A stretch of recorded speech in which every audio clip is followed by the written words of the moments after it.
Welcome to the AFBE Leadership Talk program, where we aim to inspire effective leadership and promote diversity at corporate leadership level. I am your host, Dr. Roy Bitrus, and with me today are three special guests, Joanna McCray, Colin Roop, and Graham Belgam.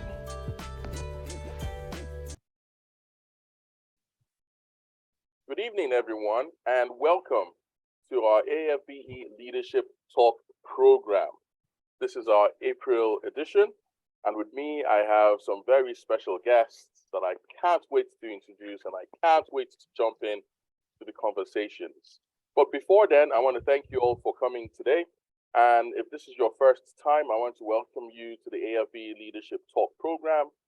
To know more about AFBE, we'll post some links on the chat group. Please feel free to visit and learn more about the leadership program and some of the exciting things that we do at AFBE.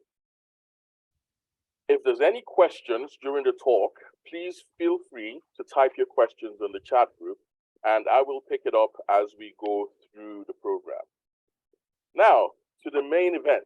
I want to thank you all for coming, and I want to introduce, I'm just only going to mention their names, and they're going to introduce themselves. A very special guest that we have here. We have two executive recruiters, and we have an MD, a general manager of a big organization. So I have with me Joanna McCray, who is the Diversity, Equity, and Inclusion Client Solutions Director at Page Group. Some of you might have heard of them. They're one of the biggest recruiters out there. And we also have Colin Roop, who's a partner at Page Executive. So you'll be hearing directly from them. And we also have Graham Belgam, whose birthday is coming up as well on Saturday. Graham, I had to put you on the spot there. So happy birthday, Graham. This is the first time I'm hosting someone whose birthday is within days of the program. So happy birthday. I want to thank you all for coming, and I would like you guys to please introduce yourself so we can begin. So ladies first, let's start with you, Joanna. Thank you. Thank you so much for the introduction. So I'm Joanna McCray. As Roy said, I am the DE&I Client Solutions Director at Page Group. And I've been with Page for around 16 years in total. And I started as a recruitment consultant and progressed into a director position. During that time, I've worked in many different offices across the southeast of England, from St Albans to London to Guildford to Brighton, and over the years recruited professionals in sales, marketing, HR, procurement and finance across both industry and public sector markets. What's interesting is during that time, and I started in 2001, I've often been the only Black person in the office. And at the beginning of my career, when I got to a manager's position, I was the only woman manager. So I'm happy to say and pleased to say that things have progressed since then. So it's exciting times. In my current position as DE&I Client Solutions Director, which I started last August, what I do is actually help clients create these inclusive cultures through diversity, and also help them achieve their D&I objectives, which is the key, because I think a lot of us are hearing that this is on many of major organisations' agendas, but also we're very sceptical. How are they going to achieve this? What are they really doing? So they come and work with my organisation to help them actually achieve those objectives. Having worked at Page Group and actually have witnessed over the last 12 years our own D&I organisational change, which I feel really, really passionate about and believe it's possible for organisations to do. And I think it's important that they can achieve this if they've got a really robust strategy or plan. They can do it if they've got good training in process, realistic goals, and also that commitment from their executive boards, but also are able to deal with the consequence and take it serious that this is about an organisational change, and really realise that they've got to put the effort behind it, and it's not something that happens instantly. So that's a little bit about me previous and what I do currently. Thank you very much, Joanne. That's amazing. We'll come back to some of the things that you said, being the only female in the room. It'll be exciting to hear your story. Colin, please. I'm not sure I can follow that intro from Joanne. I'm sat there thinking while she was talking about some interesting things to say about myself, but there you go, Graham. You'll have an easier job following me. So I'm Colin Roop. I'm a partner within Page's executive search brand, and I focus on the appointments of senior executives within the industrial manufacturing sector. For the 10 years leading up to my role within Page Exec, I was a director within Michael Page's engineering, manufacturing, procurement, and supply chain businesses, recruiting engineers at all levels across the south and southwest of the UK. And to echo what Joanna has said about Page Group itself, it's been great to see the journey we've been on over the last 12, 13, 14 years since I've worked for Page, but also to see the journey of industry as well. And actually, certainly when I started recruiting within the engineering sector in 2009, these conversations just weren't happening. And now they're very much at the heart of the discussions we have with our customers. So it's been great to play a part in that journey, to be, witness to some great things happening. But, we're at the start, and I think there's a lot more that can be done. And it's great to be part of discussions such as this. So thank you for having us, Roy. Thank you very much, Colin. And we would also touch a little bit about, the manufacturing sector that you have worked in and recruiting for, because certainly there's been a little bit of a gap in the manufacturing sector, especially with DE&I. Graham, please, over to you. So just a quick introduction from me. Absolutely delighted to be here and very excited about this opportunity. So I'm Graham Belgum. I'm currently the General Manager for Heavy Industries with WAE, which is Williams Advanced Engineering. It's a Fortescue company. It's owned by a mining company, and I have the privilege of leading the decarbonisation of their mining industry to remove 1 billion litres of diesel through fitting battery electric power systems to their trucks and trains. I've been an engineer for 42 years, and I've employed between 30 and 1,000 people in my past. I'll cover a little bit more about me in due course during the presentation, but delighted to be here. Thank you. Thank you very much, Graham. It seems like you guys are actually doing what is called the energy transition. And that is it in action, being able to take out that many liters from the environment. That's very great. So let's go into the talk, engineering your career. And Joanna, I'm going to start with you. You've been a recruiter. You've been a female Black recruiter and now an executive. And you have seen, let's say, the highs and the lows, the challenges with recruiting, the challenges with trying to get the right fit for organizations, which can be very daunting sometimes. What kind of strategies have you found to be the most effective in attracting diverse talent? Great question. I think it's got to be around having this inclusive culture for an organization and being authentic with that. And I think that a lot of organizations have good intent, but what they don't do really well is have that good intent transfer into that brand perception piece. What do people who are looking to join their organization really understand about what they're doing about that inclusive culture? So often when we speak to clients, we talk about, okay, your brand perception. What does that mean? And what does that really include? Well, that includes, is your language inclusive? And that inclusive language has got to be seen on the adverts and in the job description, because equally, if we can't read it and it's then just white noise from a recruitment agency, we're not going to go forward with those interviews. The other thing that I always advise clients about is looking about your website. Are there stories on your website that look authentic, that you have people that look like me on that website? That's really important. And often then I push back on clients because, if you're doing your good due diligence, we want to also see that those people who look like us are progressing within that organization. So you know, we don't want to look at them in 6 months' time or 12 months' time and still have the same stories. We want to see our people progressing. And then we look about the events. A lot of people don't shout about the good stuff that they are doing. And I think that we've been guilty of that in Page ourselves. So how do we transfer what we're doing in line with that D&I calendar and tell people what we're talking about, what we're doing as an organisation?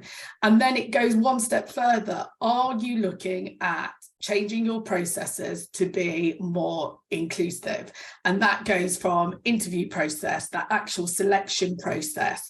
And those things might include having, as we know, probably assessment centre versus a competency-based interview, taking out things like psychometric testing, which we know is not an inclusive way of hiring. So those are the things. I could talk about this quite a lot, but I hope that sort of explains.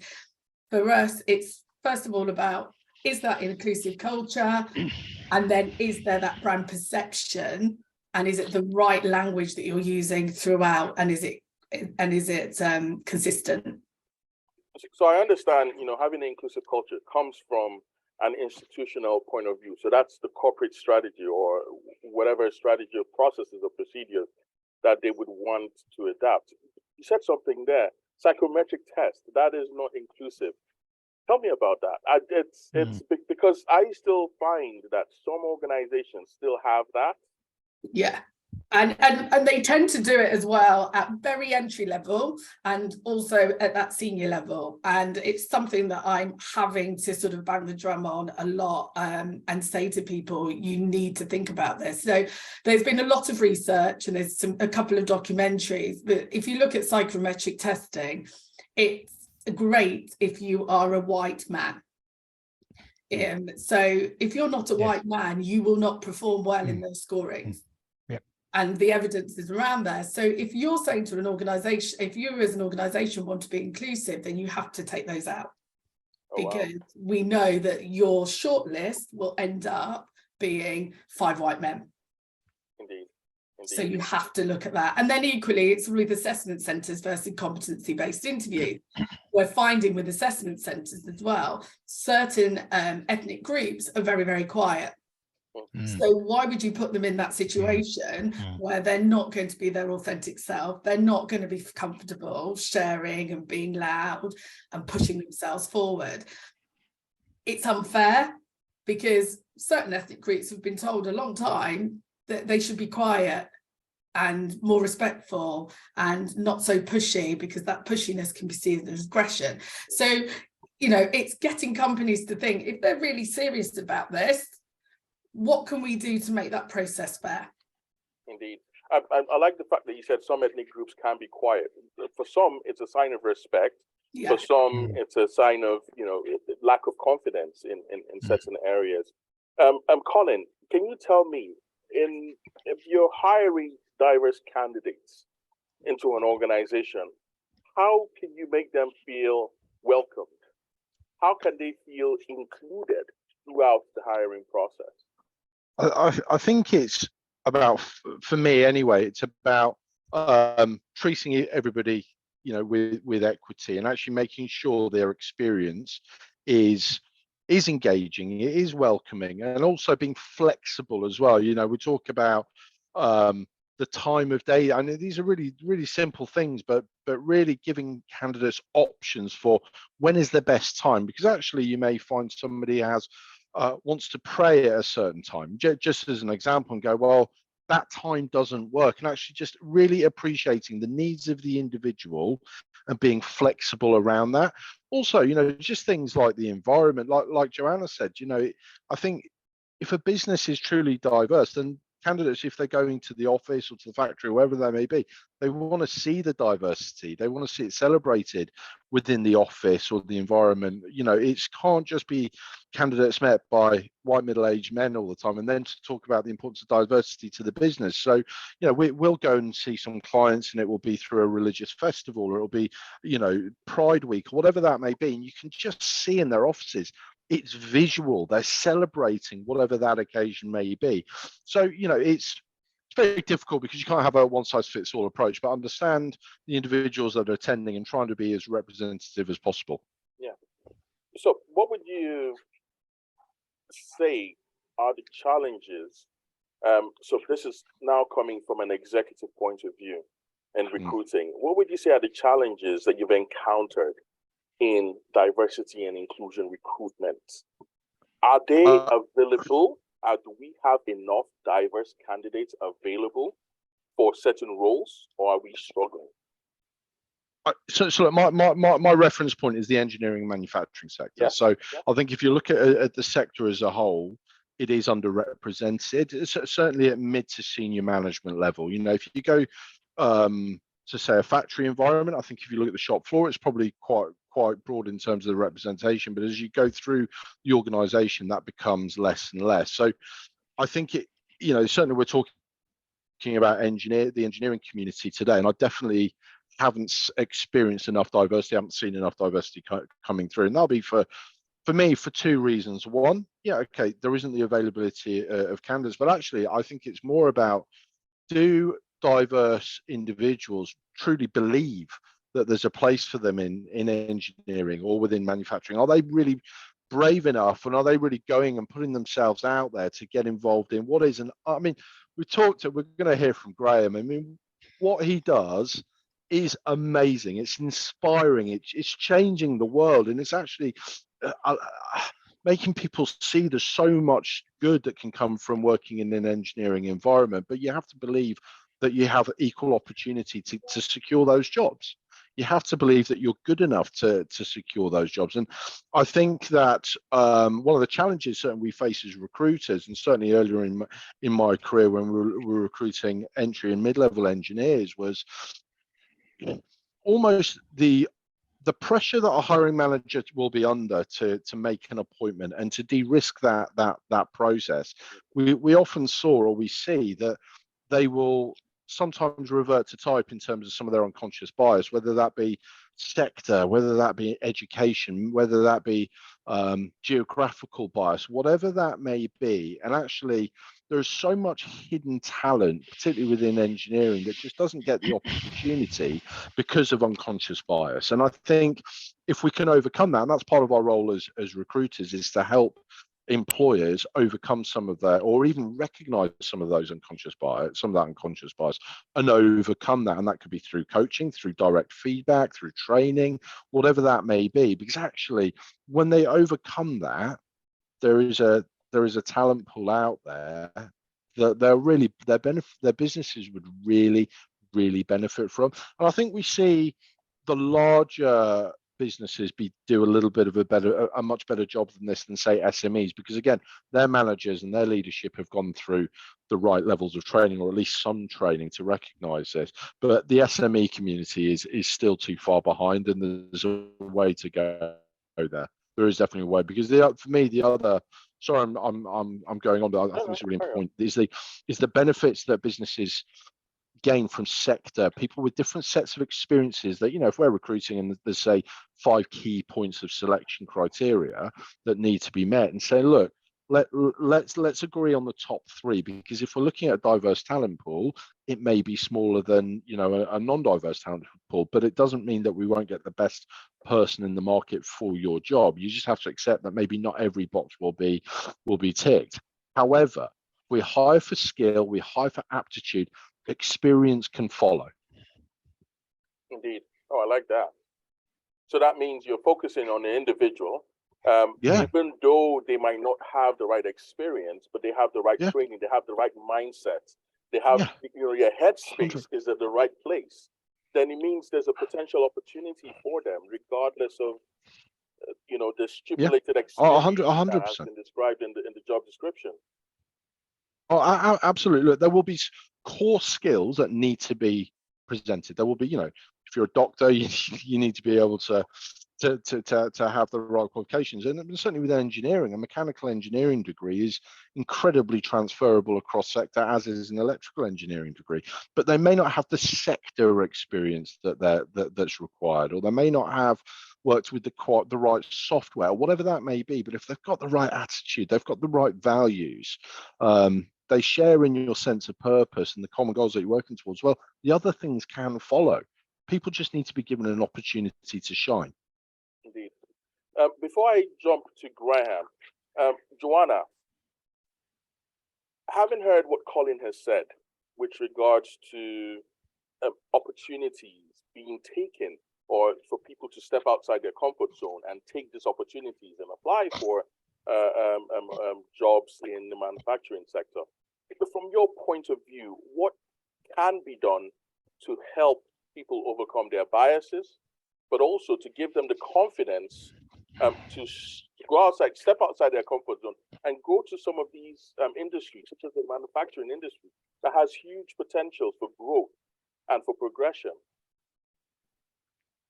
Okay, yeah. So what I tend to do with organizations at the moment is we're offering a lot of training, and how we're doing our training, our offering of training is through this sort of e-learning, and then we follow that up and we really suggest that they do that in person.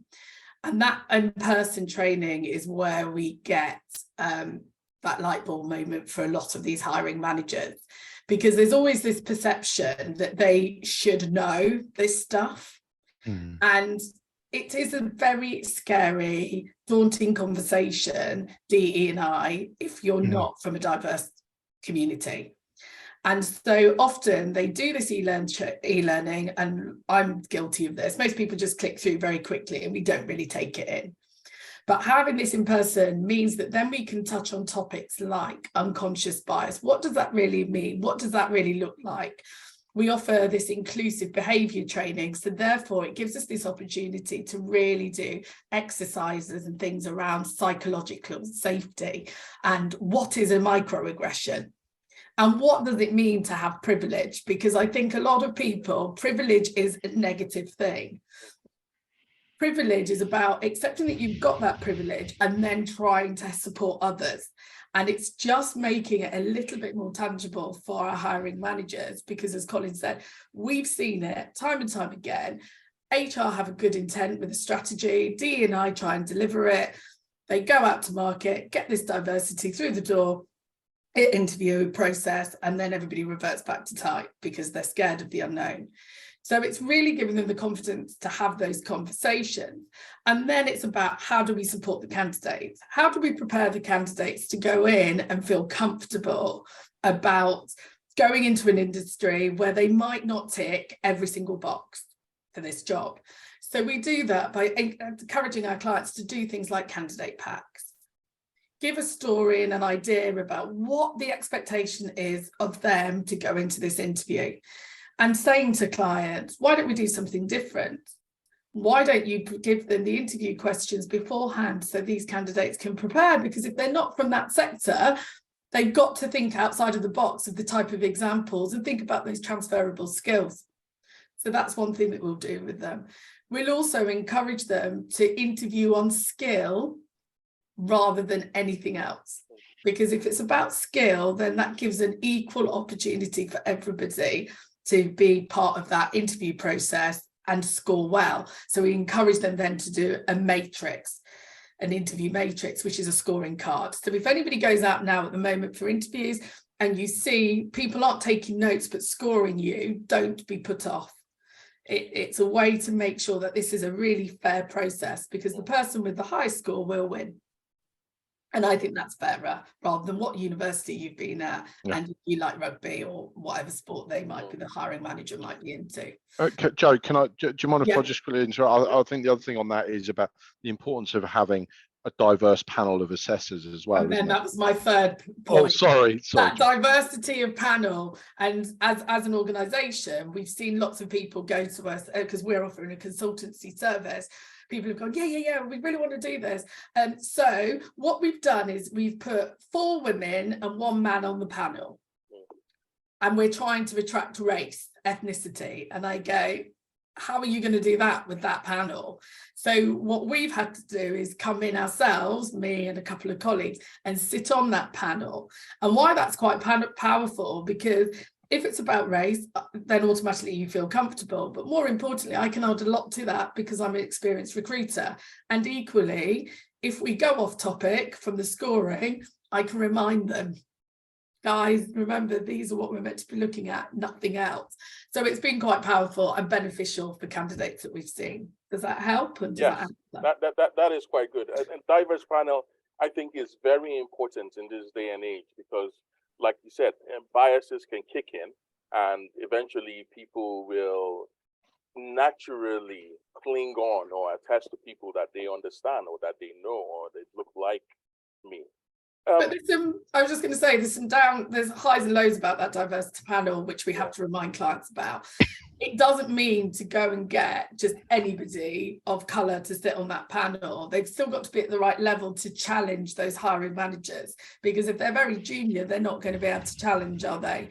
Yeah. So then it defeats the whole object of this diversity of panels. So that's what we also tell them, because we often see them go, well, we've got somebody in and they're a junior executive, and you're like, how's that going to help when we're recruiting a director? Indeed.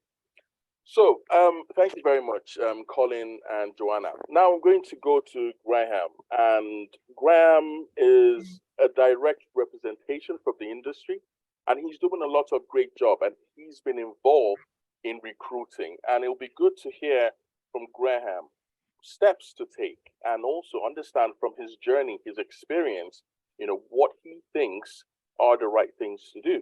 So I'm going to share a screen. Graham has a slide. Can we all see it? Yes. Graham, over to you, please. Yeah, so I've been incredibly fortunate. I've spent my first 23 years in the military, which I can safely say was not very diverse or inclusive. It tried, and I think it's still trying, but it is, let's be honest, it's still a very white male dominated environment. I left the army and I joined a bus company in London, which I must say was incredibly diverse and inclusive. And I loved it to bits. I loved the diversity, the culture. I went to a different depot regularly across London, and I got so much different feelings and emotions, and it really enriched my life, and I loved it. And as a result of that, it was so easy, to be honest, to recruit people and to promote people into senior roles. So the board, I think, struggled a bit at the board level, but certainly operational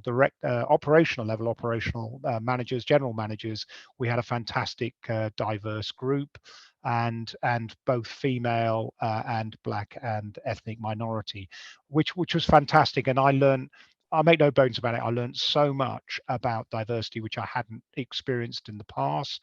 And I think that gave me a fantastic foundation for the 19 years that I've been in industry ever since. I was then very lucky. I was promoted up to group, first group, and again, huge diversity across the whole of the United Kingdom. And the broader aspect here was the fact that the bus industry needed a lot of people from Europe.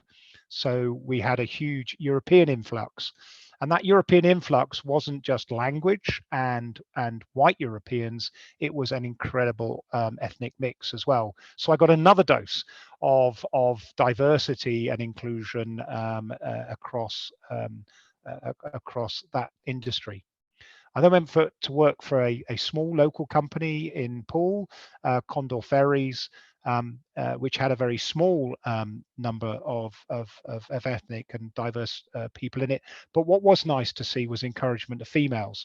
And we had a female sea captain, and she was absolutely amazing. And we ended up having 2 female executives. So again, it was just great to be able to be part of this diversity and inclusion in an area which traditionally didn't have a great deal of it. Again, seafaring, typically male, and typically white male environment, apart from you go to deep sea when it depends highly on the Asian community, as we all know, but we were local. Then I joined Optare Group, which was owned by the Hinduja family, and met another huge diverse range of people, both here in UK and over in India. And I was very privileged there. Actually, at the executive level, we had 2 females and 2 Black and ethnic minority execs, one of which I recruited myself, and he's still with me today. I bring him along with me because he is just absolutely fantastic, and again, very lucky to have him. Here in WAE, so WAE was a small engineering consultancy, and it is growing very, very fast, and it's growing globally. So you can see I'm in a really good position to draw on all that experience to help recruit a very diverse and inclusive team. It is a global team. We're setting on manufacturing in America, in Europe, here in UK and in Western Australia. And we have a global supply chain that touches base with just about every major country in the world. And so again, it is so easy for me and my team, because we are a diverse and inclusive team, to have relationships and to understand and respect different cultures. So my journey post the army, I have been lucky, but I have valued it, and I've benefited it from it going forward. I'm also very lucky. I'm an independent non-executive director of a charity, and that gives me another arm to my diversity. So these are people with severe learning disabilities. They also have other disabilities, and again, it's a wide and diverse and inclusive people we support, but also people who support them. And again, here we're very lucky to have female and ethnic minority groups in leadership roles. And again, I've been able to bring my background and experience to supporting that. But that's been another learning experience for me. And I'm very keen to bring in people who are less abled into the work environment, because often they're neglected as well. So it's good to be able to be truly diverse and inclusive in what we're trying to do. I've promoted many across that spectrum. I've coached a female into a chief executive role, and she's doing extremely well. And she's almost got an all-female board, which is really interesting to see. And I don't think that was by design. I just think that she is such a charismatic and able person. She has attracted like, and you do get that. There's no doubt about it. Like attracts like. And here, in WA and outside, I do mentor a number of ethnically diverse people, and as a result, they have done very successfully in their career because I help break down the barriers. And that's the bit I want to move on to, really, is my next slide, if that's possible. The big problem I see, and speaking to my friends and colleagues, is self-deselection for leadership roles is a big challenge. And as a result, we tend to find a number of groups think they're not good enough to actually come for an interview in the first place. And for me, I really want to help and encourage people. Hence the reason why I act as a mentor, and I encourage people who work for me to act as a mentor. Particularly being a white male, and we mentioned it before, a very privileged white male, paying forward is so important, and opening the doors to diversity and inclusion is really important. So I feel that as employers and as a person in my own right, it is important for headhunters to use people like me to have conversations as a mentor with people who are in the Black and ethnic minority group and females, to show them that there are people out there who value them and who want to bring them in and can listen to them and help them get selected in the first place. So for me, that's really important, because what this filtering system shows you is if you're underrepresented at the selection process, then you're going to be unrepresented when it comes to the appointment process. And that's really what this is trying to show here. Even if you are a better candidate overall, you can see it gets harder and harder as the competition. But if there's more of you, then you can see there's a likelihood that you will get that appointment. And I think the same happens with promotion. Again, if people don't put themselves forward for promotion, if they're not mentored or coached for promotion, then again, I feel a similar filter system happens. So for me, we need to look at 2 aspects, which is coaching and mentoring. Mentoring right up front, where people have access to people like myself who are white male recruiters, employers, who can have that conversation, give reassurance and build confidence. And then what we need from the headhunting community is coaching. Coaching and mentoring is different, and I've got a slide to show on that. It is very different. Coaching is about success and achievement, whereas mentoring is about providing advice based on personal experience. And I think you can see my personal experience, and I'm one of many people out there who've had similar experiences, which I can share, give examples, and I can introduce people to people who have been successful under my leadership and under other people's leadership. So you can see mentors here provide advice, give personal experience. Obviously, I've got role and sector experience, and it's based on goodwill. I want to do it. I call it paying forward. I've been very privileged, been very lucky in my life, and I feel it's really important I pay forward and help other people succeed. And there are a lot of people like me out there. And then on the coaching side, and you've already heard Joanna particularly giving some amazing guidance there as to what she's doing on the coaching side. Not only coaching the individuals through the process, but coming and supporting panels and also coaching people who are recruiting in companies. It's such a fundamental part that we join the two together. If we just pop back one slide, and that really just gives an idea. This is just a view. I can't speak on behalf of anybody else, but I do think having a relationship with good white males, I think in the self-selection process, I think is really useful, because it helps break down some of those barriers, and it gives an opportunity for people to ask those questions to somebody who wants to help them. How do I see you? It's really important, and I think that can open a cavalcade of people coming into the recruitment pool. And I make no bones about it. I'm trying to grow a global company here, as Colin said, to decarbonize the whole mining industry. I need as much diversity, as much inclusion as possible. I need to just bring fantastic people in, and I need people who can work in different countries, different time zones, different languages, different cultures. So for me, there's actually a need there to be D&I, and I'm very lucky in that I can bring my experience to bear to bring that to the party. So I hope that's been helpful and given people some thoughts and views as to how we might go about this. On my final slide, if we go to the final slide, go to the next one, sorry, next one. That's it. This ties back to something both Joanna and Colin have said. So for me, recruiting events need to show the company's diverse and inclusive. There's no point, having an open day which is just full of the wrong kind of people. You need an open day that's got fully representative and excited, and people who say, here is my journey, here's what I've done, here's how I've been treated, because that opens the door, that attracts people. We need training. Joanna's mentioned that. Yeah, people need training. It is absolutely. I think there's a lot of people are scared of having that D&I conversation, and I think the training that's offered is absolutely critical to opening that door and opening the eyes. So I think that's really, really important. Joanna talked about the website. If you don't keep the website up to date, if you don't show those stories that people have been on, and that the next time you look at it, they're doing even better, then again, will we actually believe that you've recruited people and they've actually had a good time?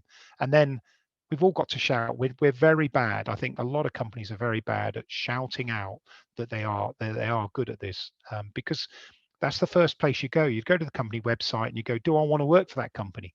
Does it look like me? Does it feel like me? And I think those are the kind of things that can make a big difference. So I've covered a lot of ground there. I hope it's been useful and thoughtful. And I'll pass back now for the next part of the conversation. Thank you very much, Graham. I'm going to go back to this slide, and I think there's a question that has popped up on the chat group. And, you've mentioned very key things here that I want to focus on. You've mentioned mentoring and coaching. And you need to be mentored, you need to be coached to help you break down through those limiting behaviors or those biases, or, that we would have and we would be faced with when we go through such recruitment process. Now, someone has said, I think there's associated trauma with the self-deselection. And I think, maybe that's where I want you to touch a little bit. Based on your experience with mentoring people, what have you seen before and after? So and that's a fantastic question, and I think this really is the nub of it. The first thing is that we're all human beings, and the first thing to overcome, I found when I've been mentoring people, is I call it the skin thing. Yes, yeah, we both got skin. Yeah, you pinch it and it hurts. So it's a really quite an interesting sort of a start point. We are actually the same, whether we believe it or not, and break some of those barriers down and have a bit of a laugh, a bit of a joke, see that we are human. See that we do have the same values. Values are really important. That they may appear different, but actually I think we are the most important thing is to share those values. And so for me, mentoring is very much, first of all, we're human, first and foremost, that we do care, that we want to help each other. Once you've started that, you start to build trust. Once you build trust, people open up, and we can overcome that trauma and start to break down those barriers that, let's be honest, one of my comments, and I didn't show the slide, but the feedback I get from my friends is, there has been a lot of racist behavior, and on the female side, a lot of misogynistic behavior. And we see it in the press every day, and it's heartbreaking. So for me as a mentor, it's respecting that the people I'm talking to have probably had quite a lot of challenges in their life. And to get to where they are, they have overcome a lot of those challenges. And I'm now asking them to overcome another challenge. I'm asking them to overcome the challenge of embracing a very successful white male who's going to have their career in their hands. And by being a mentor, I can do it by not being the hiring manager. I can do it by being a friend, being somebody who really wants them to be successful. And I can answer their questions in very honest ways, because kind of know the kind of people they're going to be speaking to.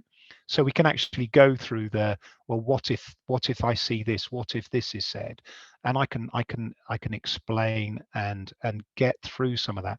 And I think that's the process where we remove that trauma and then give hope and confidence that the application is going to get through. And then we move to coaching, and Colin and Joanna on the call here, what they're doing to get this coaching in place is the added value. So mentor to get through the door, and then coach to be successful. And that's not just coaching the individuals to get the appointment, but it's coaching the employer to be able to embrace and get the right people out of the selection process. So I hope that's been useful. Thank you very much. That's been very useful and helpful here. I have a question, and I'm going to post this to all of you.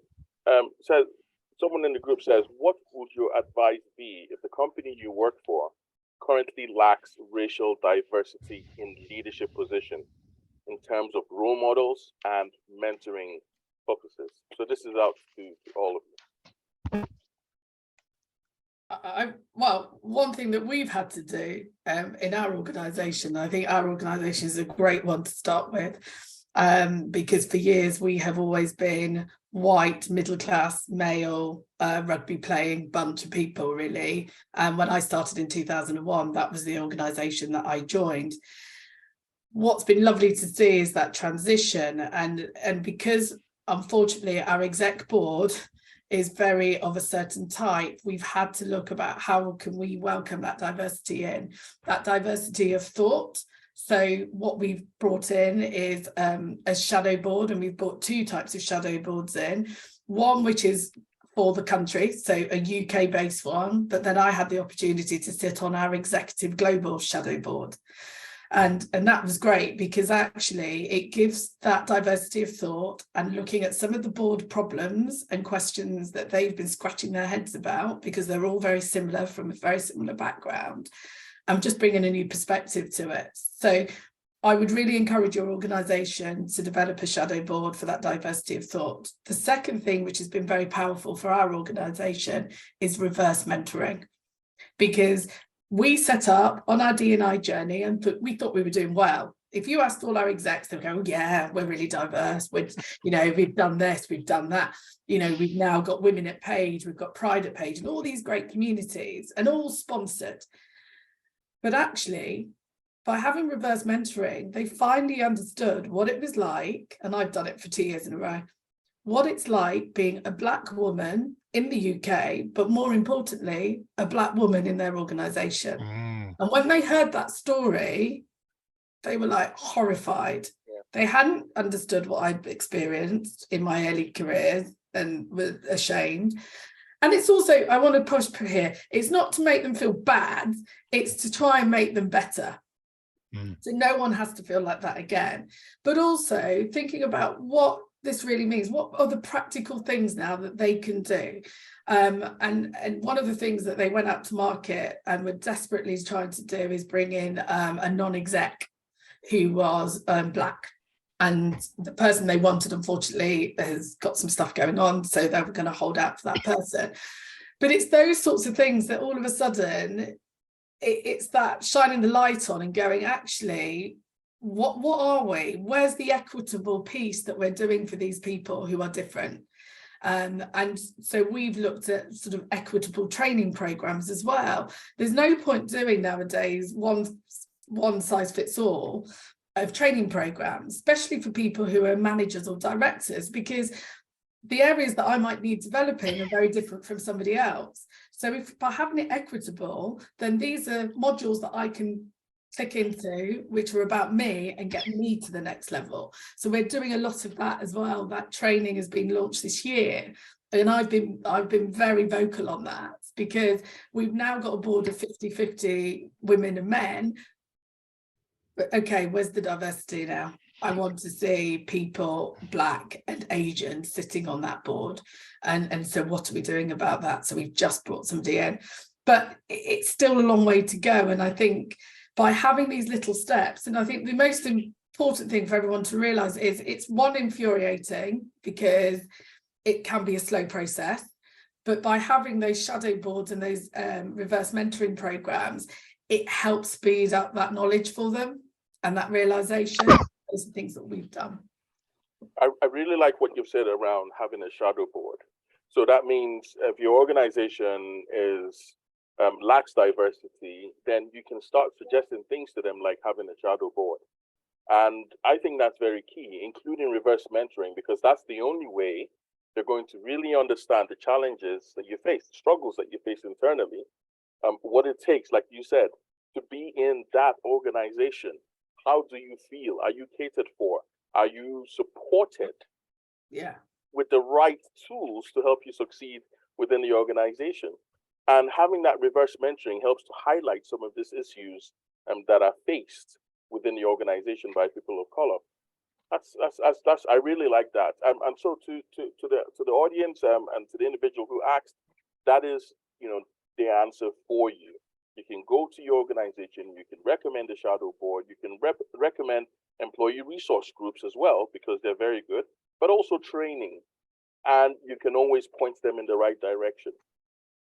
Colin, what would you say, or how would you keep up with best practices and also emerging trends? Because I always say that being equitable as an organization is a journey and a destination. It doesn't end. I think it's a non-ending process.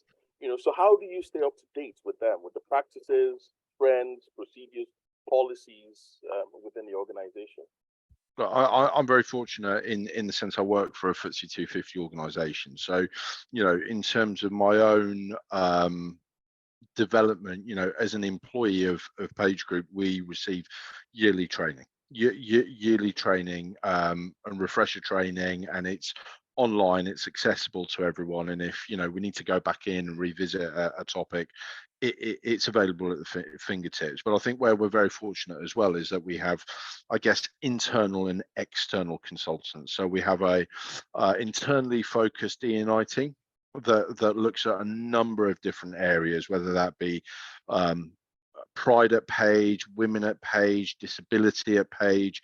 There's all these different areas that they shine a light on, and actually I think if you want to be part of one of those groups, you can be, right? You know, we have dedicated resource. They're non-contributors in terms of fee earning. It's very much focused on making sure the workplace for us is inclusive as possible, and we've seen a huge investment in that. And I think we're the only recruitment company, and Joanne will correct me if I'm wrong, but I think we're the only recruitment company that's achieved Clear Assured Platinum status, which is amazing, which is absolutely amazing. So we're not just sat here talking about it, we live it and we breathe it. And as Joanne said, you know, there's a never-ending destination, but we're on that journey, and there's still so much that we can do. But actually, in a relatively short period of time, we've achieved a lot. So internally, we're trained, we're retrained. Any changes we're aware of, and the business lives and breathes those values.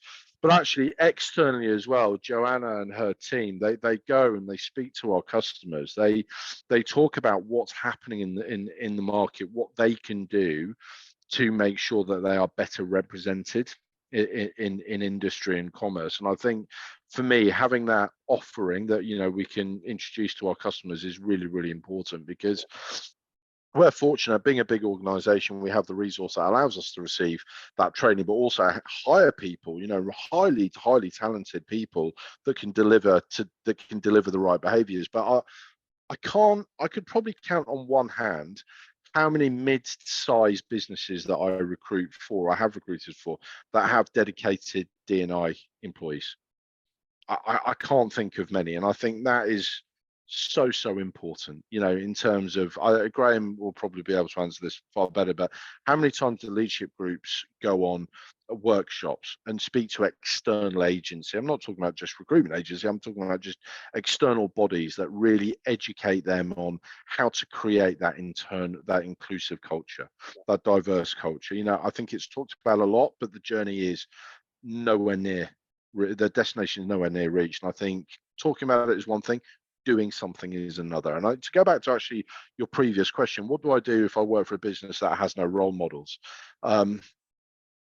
Find a business that does, right? You know, we talked about the importance of reverse mentoring, and I've seen the benefit of this time and time again. And I'd love to be mentored by Graham, because he's so passionate and brilliant. But there's more Grahams out there. So if your business doesn't support you, even suggesting the idea, if they're too busy on delivering that widget out the door at the end of the month and nothing else matters, they're probably longer term the wrong organization for you. Yeah. You know, and it's so important to go find those businesses that share your values and want to go on the journey with you. Yeah. Because I'm just yet to see a business retain great talent, regardless of diversity or not, if they're not taking non-operational priorities seriously.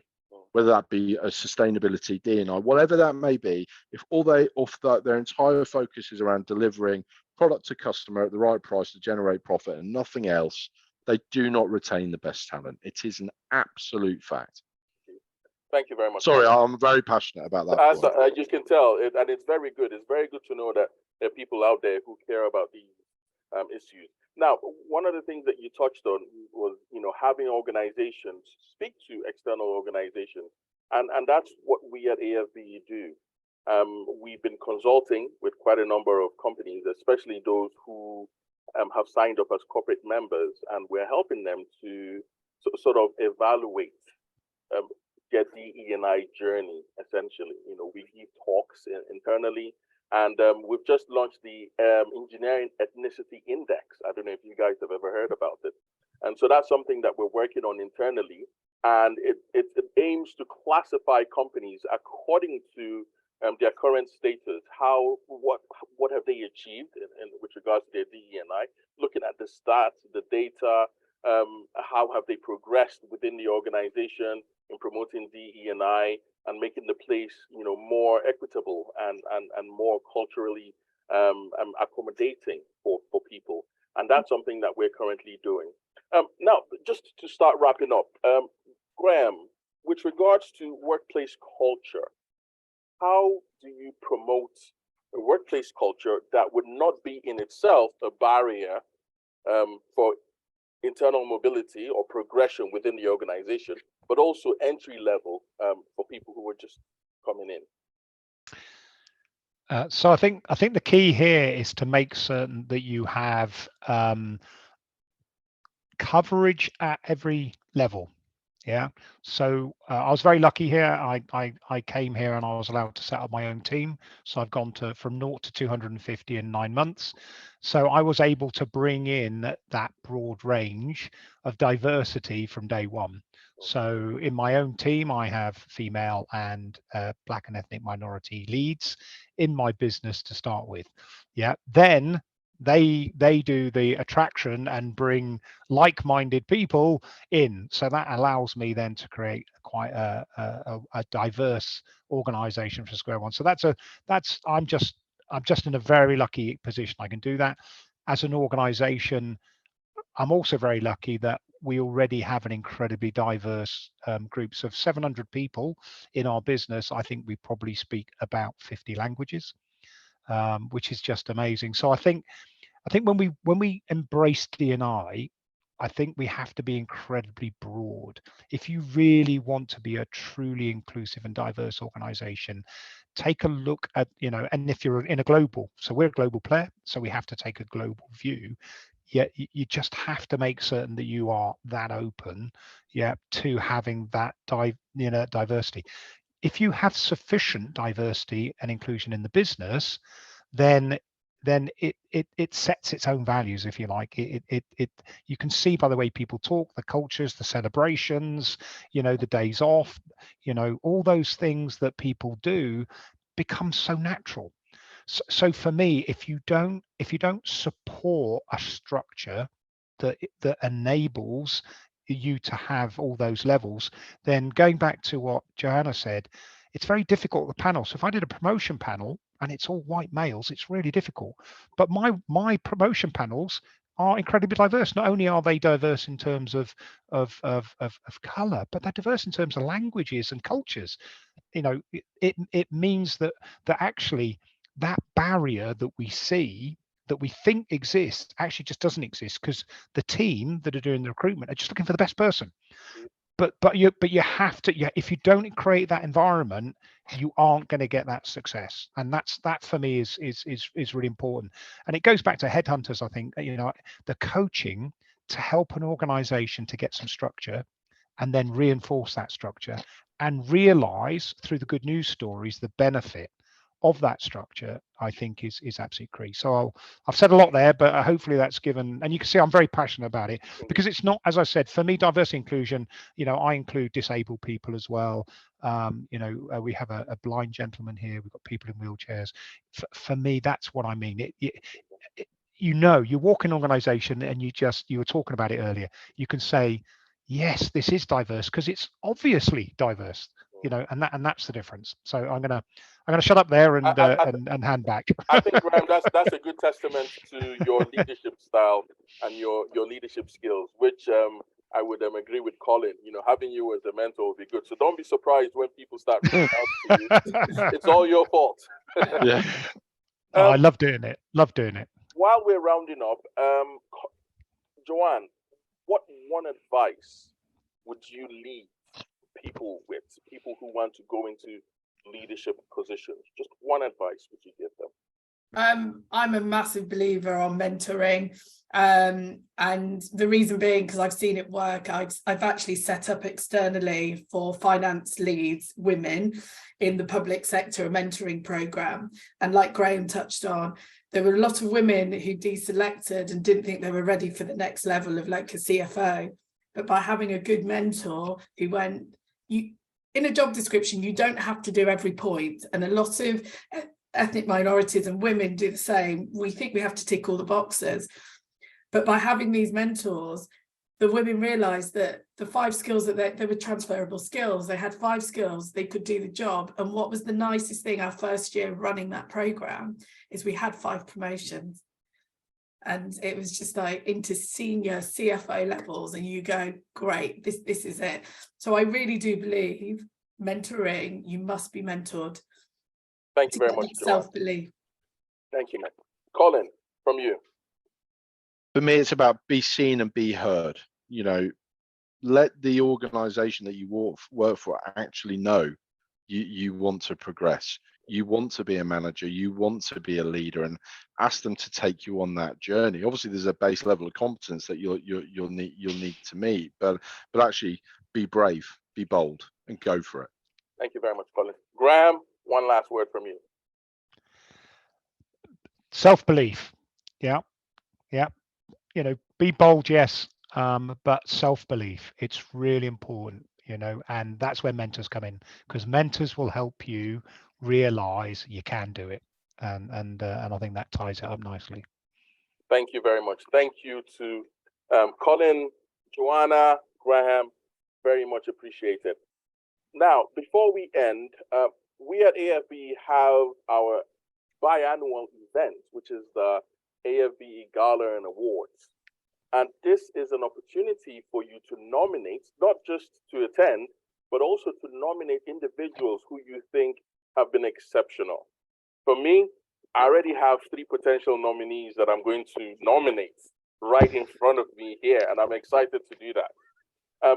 Based on the work that they've been doing, based on even just this conversation, and you can attest to the fact that they're very passionate about this. So I already have who I'm going to nominate. However, it will be good for you guys to go through the award ceremony, go through the nominations, and look for who you want to nominate, but also take out time to attend. If you've never been to Aberdeen, it's going to be in the nice, beautiful city of Aberdeen on the 23rd of November. So book your tickets and start preparing to come to Aberdeen.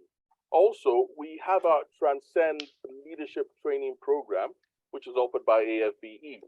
And we've already called for cohort 2, which is due to start next month. If you can, please go through the link. My colleague should have just posted it in the chat group, and look for the Transcend Leadership Training Program. It is important that you are able to understand and grasp a lot of the things that we've talked about here. And in the Leadership Training Program, majority of what we've discussed here is been addressed in the Leadership Training Program. And at the end, we actually tie you or pair you up with a mentor. So it's an opportunity for you to grow. And if you're struggling to get mentors, the Leadership Program is an opportunity for you to gain access to new mentors. So please feel free, click on the link. It's in the chat group just now, and find out more about the gala and also about Transcend. Again, Graham, Joanna, Colin, it's been a pleasure. Thank you very much for taking time to attend and to give us a bit about yourself, and also to educate us on what people need to do, what we should be doing more and more. And one thing I like about these conversations is, you know, you just don't have the conversation and leave it there. You have to keep having these conversations. It's an ongoing process. And that's something that we're doing here. So thank you very much for coming to this leadership show. And to the audience, I want to say thank you for taking the time to attend. Our next leadership talk will be with Mike Ettel, and we are looking at military leadership in the corporate environment. I seem to be getting a lot of military people. Graham was Graham will come back for a follow-up. Yeah, he was a lieutenant colonel in the military. Mike Ettel is a retired major as well in the military. I mean, I think we should get more military men into corporate environment. I think it'll make the world a better place, if you ask me. But anyways, thank you, everyone. Also, thank you to Jessica for assisting, and to Bumi as well, who's also been posting in the chat group. These are members of my team. Thank you very much. Thank you, everyone, and have a lovely night. Have a wonderful Easter. Take care, everyone. Thank you. Bye.